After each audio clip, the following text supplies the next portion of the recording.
o abusuafo mema mo nyinaa adwo ene anadwi na no fei ana me kasai me kasa na mechia na na afua enkatea obu otoso abien na kwasi mrako a otoso abien asora abusuapai asora hene na afua enkatea otoso abien okapem hema abroatia ebomumu achia mo anadwi ane ahemfo ne nintire ane adehye mpong ne ma nyina mechia mo anadwi aya ne omu ne se ne ya call Supreme Court ayo hemia na busuape na naso ahene ekoi na ya call ya nkunimdi kase na aba ama asonafo ewo ekwapem ade ekwapem eguso afa ne ntama pa aiden afura wonga ayo madwene se ekwapem batete apansam no enne na afura enkate obuo na naso ahene na busuape yin aiden aboshiro aye ne ewo Supreme Court Anderson and say, I Supreme Court, a quasitna, I quadrucase, I have no potato. Or no, I town the court, Mombakaya, 50 be a buy. One ten and one say, Ama, or Quaquaya appeal, a war, Supreme Court, wa. Or Quaquaya, now I was said, Judge for a better transfer, a song and 7. Atemone ba ya aya 70 esong ana ohunu akodwekase anyemu baako ama ya san fine of 50,000 Ghana cedis aya titisika no 500 million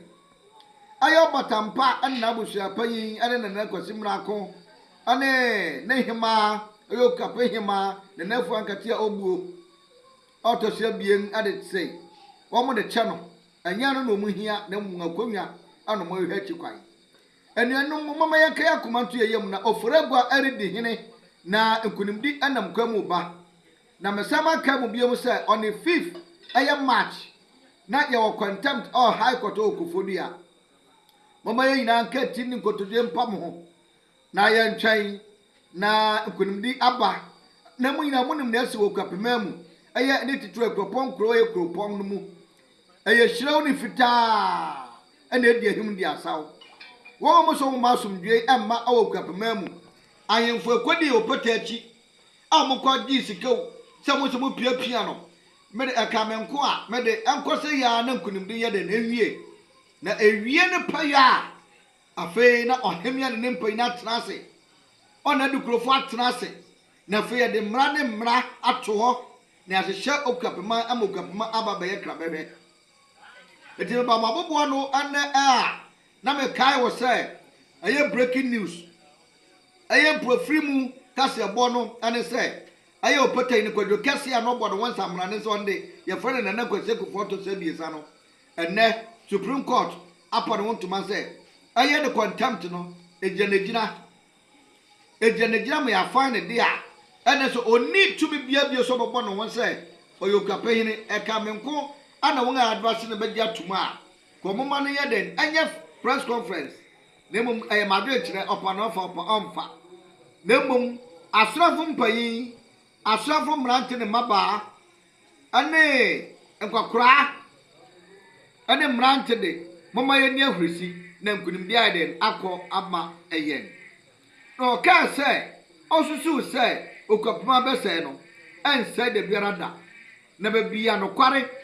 ane ahensam papa ane nimdie ne nyansa ne chichi kuro no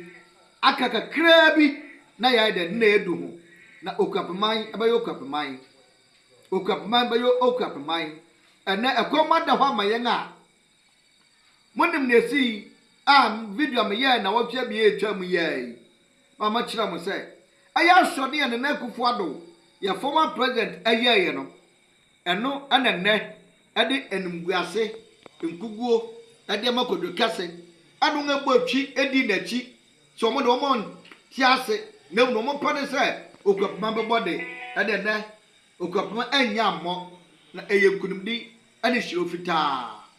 na afwan kati obuo abroa okwapa hine no fotabra ba so amansa no wona wa abusia payin na kwasim na kwato so abien akra yansabu akwa ya damasio damase momoni adwuma momoni akukuduro obatan awonu fudoso asamansa nyina nom abrowatie no kwapen aka se ne awoma ana wonena no made ka ne wade shirka ne se ye da ase da wase no mo ya asonafo no mo kodi baabi no so mo mpromo kwapen fa ne ntuma pamfra enne osra kasa na nanom akasa ama ne nkudumdi ekọ amma ekwapema ya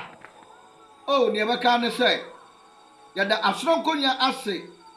aya oforagwa emu nsamanfo ana umata kire yinara ene momo ya boshiro fita a ebi nsi da se ne ohimia betuna na mama police adi nanim ene ekropon ayekra behwe na megidi se oyiraba bia wakokodi kodwoka so pote hinachi megidi se ne wasakra wadwene na wo san ba fie aba beka ho ne yina aka bom na atechir ofia ma ofia yo fie no kwapma ayokwapman edamu yina ase aka domfo mo bompa de ta asonafo achi yedamase adehine mpong ne ma adada namrako kwasimna ko to sebien yedawase ono hemia nanafu ankati obuo yedamase ana wo achochorofo